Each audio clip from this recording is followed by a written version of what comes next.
सुप्रभात।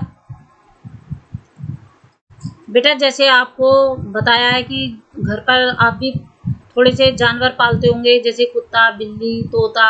इसी प्रकार मैं आज आपको एक जानवर के बारे में बताना चाह रही हूँ, जो कि हमारे पलाश पाठ्य पुस्तक पाठ का 2 चैप्टर गिल्लू नामक पाठ से है। इसके रचयिता हैं महादेवी वर्मा। गिल्लू एक गिलहरी का बच्चा है और लेखिका उसका घायल अवस्था में उसका उपचार करती है।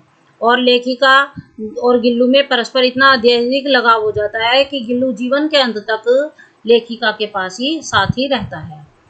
एक दिन अचानक लेखिका बरामदे में आकर देखती है कि कोई गमले से के चारों तरफ छुआ-छुएल मतलब बच्चों को पकड़ा पकड़ी वाला खेल खेल रहे हैं। और वह लेखिका जब निकट जाकर देखती है तो संभवतः ऐसे लगता है कि जैसे कोई एक जो छोटा सा बच्चा है गिलहरी का, वह घोंसले से नीचे गिर गया है और वह निर्जीव सी अवस्था में गमले से चिपटा हुआ पड़ा है। और सब जो देख रहे हैं तो वह कह रहे हैं कि कोई की चोंच लगने के कारण यह जो है वो हो गया, घायल हो गया है, अब यह बचेगा नहीं। लेकिन लेखिका के मन में पता नहीं क्या विचार आता है। वह धीरे से उठाकर उसे अपने कमरे में ले जाती है और उसके घावों को रुई से पूछती है और पेंसिलिन का मरहम लगा देती है और रुई की पतली बत्ती भिगोकर उसके मुंह में दूध पिलाने की कोशिश करती है। लेकिन वह इतना निर्जीव अवस्था में होता है कि उसका मुंह नहीं खुलता और बूंद जो है उसकी मुंह के इधर उधर टपक जाती है।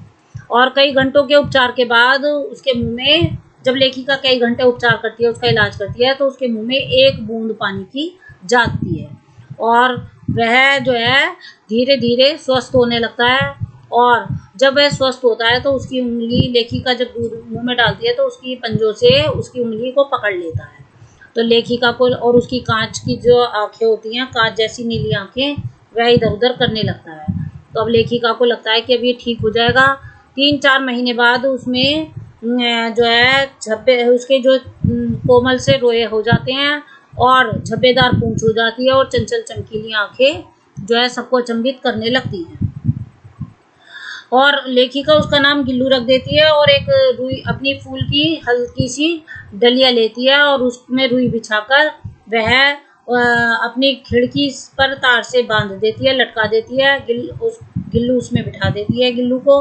वह खिड़की के द्वारा इधर उधर झांकता रहता है और उसकी यही क्रियाकलाप, जो आंखें मटकाता रहता है, तो इसकी एक्टिविटी को देखकर क्रियाकलाप को सब अचंभित होते हैं।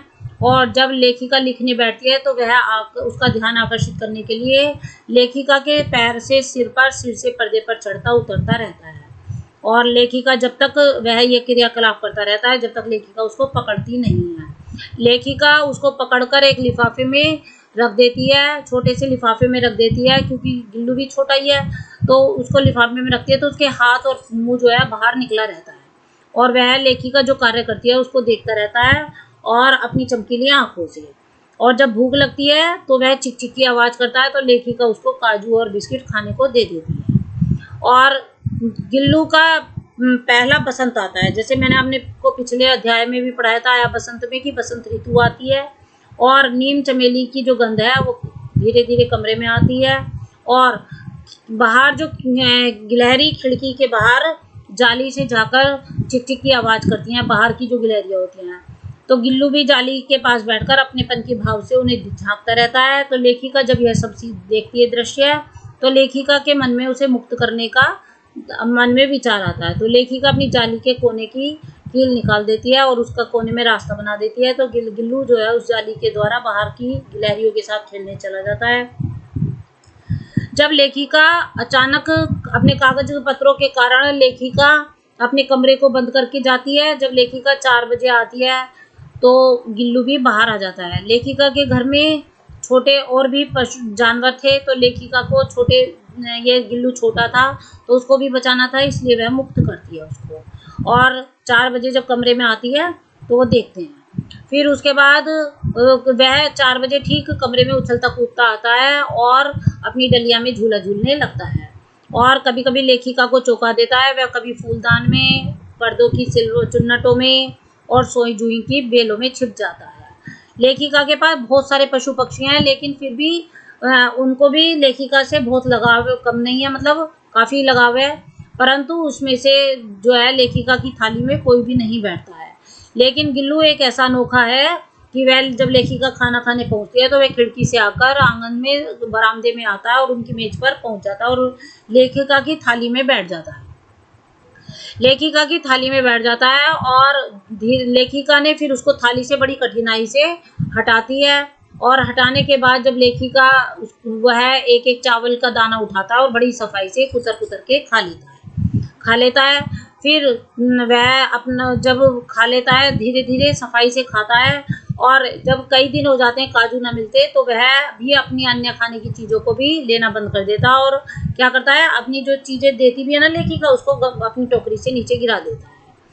और एक बार क्या होता है कि लेखिका सड़क दुर्घटना में, मतलब मोटर की दुर्घटना होने के कारण वह उसको चोट लग जाती है और अस्पताल में उसे रहना पड़ता है।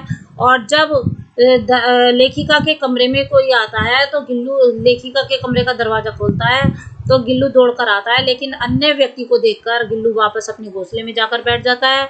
वह सब उसको काजू दे जाते हैं, परंतु जब लेखिका अस्पताल से लौटकर आती है तो गिल्लू की टोकरी की सफाई करती है तो देखती है कि काजू उसमें इकट्ठे हैं। गिल्लू ने अपने पसंदीदा खाद्य पदार्थ को नहीं खाया, और जब वह अस्वस्थ होने के कारण लेटी रहती हैं तो गिल्लू उतरकर उनके तकिए के पास आकर बैठता है और बच्चों की तरह से छोटे छोटे पंजों से उनके बालों को सहलाता है। और जब वह हटता है वहाँ से तो लेखिका को प्रतीत होता है जैसे कोई परिचारिका, मतलब नर्स, हट गई है।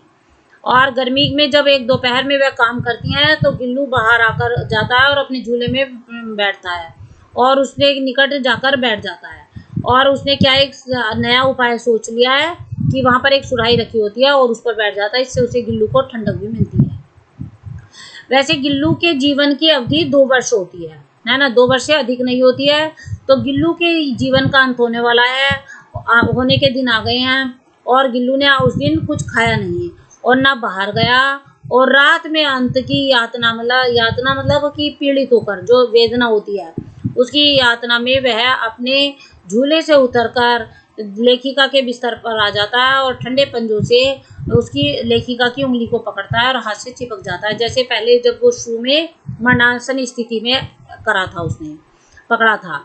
तो पंजे इतने ठंडे होते हैं कि लेखिका जो है हीटर चलाती है उसे गर्मी देने के लिए, परंतु सुबह की जो प्रभात की किरण प्रथम होती है उसके स्पर्श में वह किसी और जीवन में जागने के लिए सो जाता है। उसका झूला उतरकर रख दिया जाता है, खिड़की की जाली बंद कर दी जाती है, परंतु गिलहरियों की जो नई पीढ़ी है वो भी उम्र वहाँ पर चिक चिक की आवाज़ करती रहती है, और सोन जूही पर बसंत आता रहता है, मतलब फूल खिलते रहते हैं। और सोन जूही की लता के नीचे गिल्लू की समाधि बना दी गई है, क्योंकि गिल्लू को सोन जूही की लता बहुत पसंद थी, इसलिए भी वह वहाँ पर समाधि बना दी गई है। और उस लघु गाथ का किसी बसंती दिन जूही के पीलाभ छोटे फूल के में खिल जाने के विश्वास में मुझे संतोष देता है, मतलब लेखिका को संतोष देता है। धन्यवाद।